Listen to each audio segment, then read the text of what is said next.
E aí, pessoal, como é que vocês estão, hein? Olha só, vamos falar aqui hoje de um tema que já foi cobrado em prova, já foi objeto de pergunta em concurso para o cargo de Procurador da República, tá? Um tema aqui dentro da questão dos direitos fundamentais. A gente vai falar hoje sobre as dimensões do direito fundamental de liberdade de expressão, tá? Vejam só, quando a gente estuda a teoria geral dos direitos fundamentais, a gente trata lá de uma dupla perspectiva ou uma dupla dimensão que os direitos fundamentais possuem, que seria uma dimensão ou perspectiva subjetiva e a dimensão ou perspectiva objetiva, tá? Vou explicar para vocês o que é cada uma dessas dimensões, mas antes deixa eu só fazer uma pequena observação. Os direitos fundamentais são uma categoria de direitos que se prestam a proteger e promover a dignidade humana, tá? Eles surgiram como uma forma de limitar o exercício do poder estatal, ou seja, para evitar abusos. Então, foi uma categoria de direitos que surgiu para proteger o indivíduo em face do Estado, tá?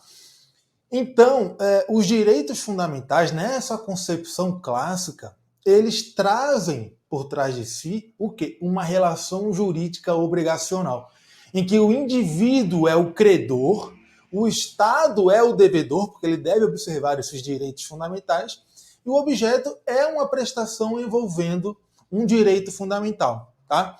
Quando nós tivemos a primeira geração de direitos fundamentais, essa prestação, que era o objeto dessa relação jurídica obrigacional, era, em regra, um não fazer, porque os direitos de primeira geração são direitos liberais clássicos, né? Direitos de caráter negativo, direitos que exigem do Estado que não se intrometa na esfera de liberdade das pessoas. Bem, então é isso.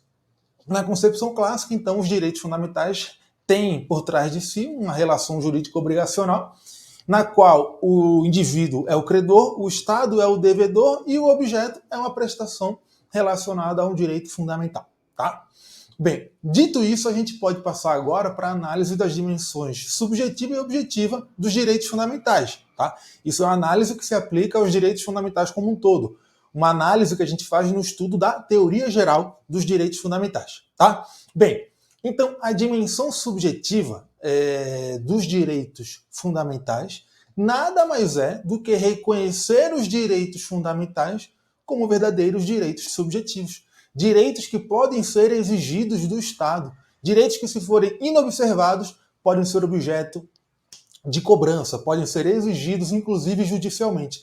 Então, são aqueles direitos que estão representados ali, que fazem parte da relação jurídica obrigacional lá na concepção clássica dos direitos fundamentais que eu acabei de explicar para vocês, tá? Então, a dimensão subjetiva é reconhecer os direitos fundamentais como direitos subjetivos que podem ser exigidos, tá? Agora, a dimensão objetiva significa o quê? Que os direitos fundamentais, eles consubstanciam valores objetivos mesmo, que informam o ordenamento jurídico e toda a sociedade, tá? E quando a gente tem esses valores, a gente tem que reconhecer a esses valores determinadas funções. Então, nessa perspectiva objetiva, os direitos fundamentais têm basicamente duas funções. Primeiro, eles servem como diretriz interpretativa de todo o ordenamento jurídico. Então, o ordenamento jurídico, as normas jurídicas, devem ser interpretadas à luz dos direitos fundamentais, tá?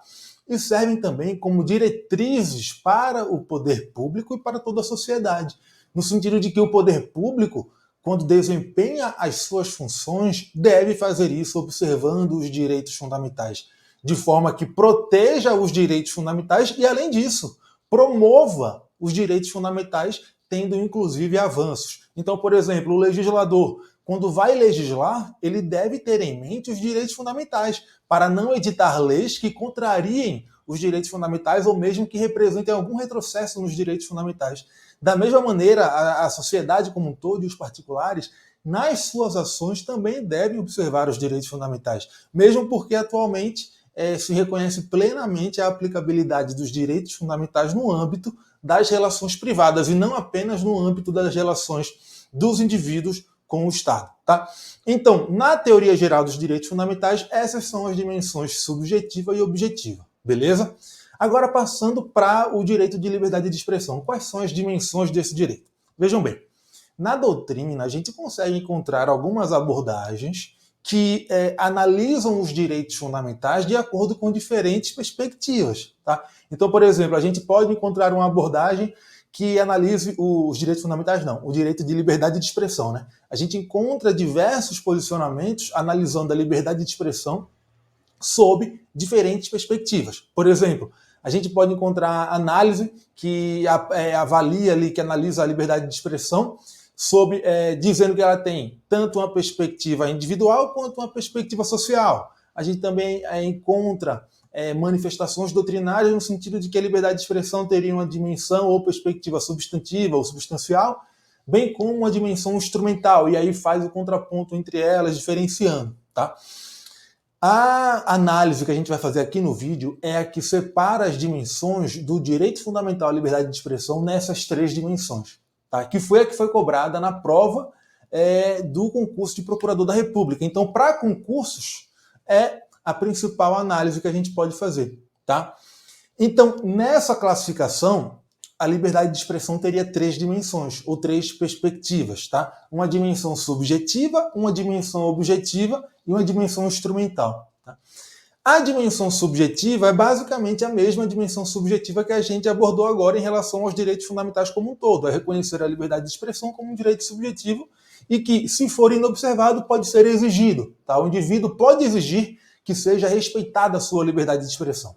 A dimensão objetiva é aquela que diz que a liberdade de expressão é um direito fundamental, né, e ela tem essa dimensão objetiva, que significa que ela serve como um vetor interpretativo e também como diretriz para os poderes públicos, né, quando exerce suas funções e para toda a sociedade.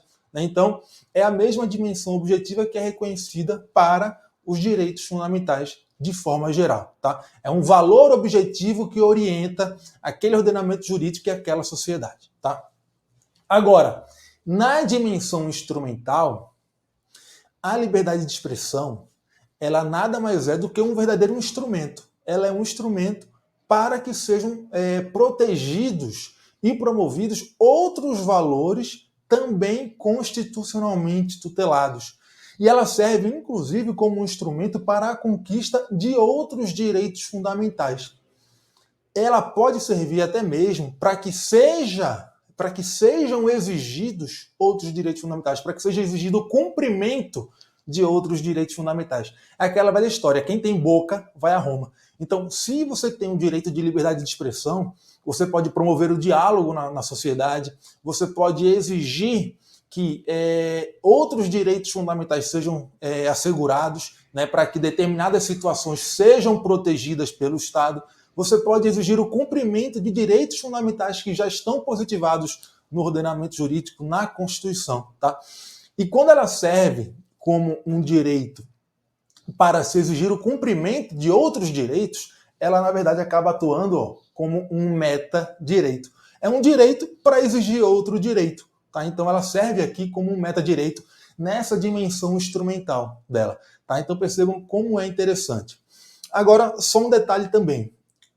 Por conta dessa importância da liberdade de expressão como um instrumento para desenvolver a democracia, para a conquista de outros direitos fundamentais, para exigir o cumprimento de outros direitos fundamentais, a jurisprudência do Supremo Tribunal Federal diz que ela tem uma primazia diante de outros direitos ou outros princípios constitucionais. Agora, ter uma primazia não significa que ela está numa hierarquia, num patamar hierárquico superior, não. O patamar hierárquico é o mesmo. Mas ter uma primazia significa que, havendo um choque entre a liberdade de expressão e algum outro valor constitucional, o ônus argumentativo para fazer prevalecer esse outro valor constitucional é maior do que o ônus argumentativo para fazer ser preservada a liberdade de expressão. Tá? Significa apenas isso. Então é reconhecida uma primazia que não significa uma superioridade hierárquica. É apenas o quê? Uma inversão no ônus argumentativo. Tá bom? Quem está protegendo outro direito, que não é a liberdade de expressão, tem um ônus argumentativo de demonstrar que ele deve prevalecer naquele caso concreto. Tá? E outra coisa que também foi reconhecida na jurisprudência do Supremo Tribunal Federal, envolvendo a liberdade de expressão, é que muitas vezes, quando a liberdade de expressão se relaciona com outros direitos, e não havendo aí um choque, tá? Mas sim uma concorrência de direitos na mesma situação, muitas vezes esse outro direito funciona, na verdade, como um meio para o exercício da liberdade de expressão. Por exemplo, o melhor exemplo que a gente tem, na verdade, é a Marcha da Maconha, né? O Supremo Tribunal Federal reconheceu como legítima a Marcha da Maconha. E quando ele julgou a questão da Marcha da Maconha, ele falou o seguinte, que o direito de reunião, ele funciona ali como um meio para o exercício do direito de liberdade de expressão na Marcha da Maconha. Então percebam que o direito de reunião, ele se relaciona com o direito de liberdade de expressão como um meio para assegurar o fim. O meio é o direito de reunião e o fim é a liberdade de expressão. Então percebam que é possível haver essa relação entre direitos fundamentais, especialmente envolvendo a liberdade de expressão. Beleza? É isso aí. Esse tema eu escolhi para o nosso vídeo porque foi uma ideia trazida pelo pessoal no Instagram. Então, quem quiser sugerir outros temas, pode ir lá, vai falar comigo no Instagram. O meu perfil é o Professor Francisco Braga. Os melhores temas surgem das sugestões que vocês mandam, tá? Então, continuem mandando. Beleza? É isso aí. Valeu, galera. Até a próxima.